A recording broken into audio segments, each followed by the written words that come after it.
നമസ്കാരം, ഏവർക്കും info media കേരളത്തിലേക്ക് സ്വാഗതം. കേരളത്തിൽ വീട് പണിയാൻ കാത്തിരിക്കുന്ന ആയിരക്കണക്കിന് കുടുംബങ്ങൾക്ക് തിരിച്ചടിയായി കേന്ദ്ര സംസ്ഥാന പോര്. PM ശ്രീ പദ്ധതിക്ക് പിന്നാലെ പ്രധാനമന്ത്രി ആവാസ് യോജന അഥവാ PMAY നഗര പദ്ധതിയും ഇപ്പോൾ വഴിമുട്ടിയിരിക്കുകയാണ്.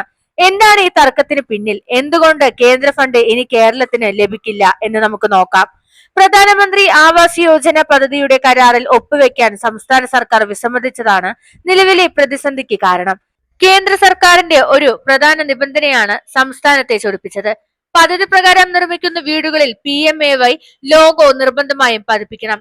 എന്നാൽ സംസ്ഥാനത്തിന്റെ വിഹിതവും തദ്ദേശ സ്ഥാപനങ്ങളുടെ വിഹിതവും ഉള്ള വീടുകളിൽ എന്തിന് കേന്ദ്രത്തിന്റെ ലോഗോ മാത്രം വെക്കണമെന്നതാണ് കേരളത്തിന്റെ ചോദ്യം.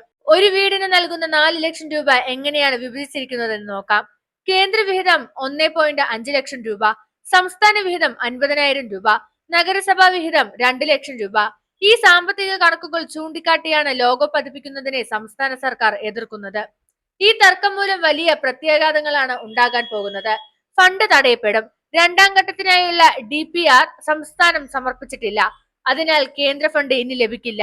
പൂർത്തിയാക്കാത്ത വീടുകൾ, ഒന്നാം ഘട്ടത്തിൽ ശേഷിക്കുന്ന 4000-ഓളം വീടുകളുടെ നിർമ്മാണം ഡിസംബർ 30-നകം തുടങ്ങിയില്ലെങ്കിൽ ആ ഫണ്ടും നഷ്ടമാകും. പുതിയ അപേക്ഷകർ വീടിനായി കാത്തിരിക്കുന്ന പുതിയ ഗുണഭോക്താക്കൾക്ക് ഇനി പദ്ധതിയുടെ ആനുകൂല്യം ലഭിക്കാത്ത സാഹചര്യം വരും. PM ശ്രീ പദ്ധതിയുടെ കാര്യത്തിലും സമാനമായ ലോഗോ തർക്കം നിലനിന്നിരുന്നു. ഇപ്പോൾ അത് ഭവന പദ്ധതിയെയും ബാധിച്ചിരിക്കുകയാണ്.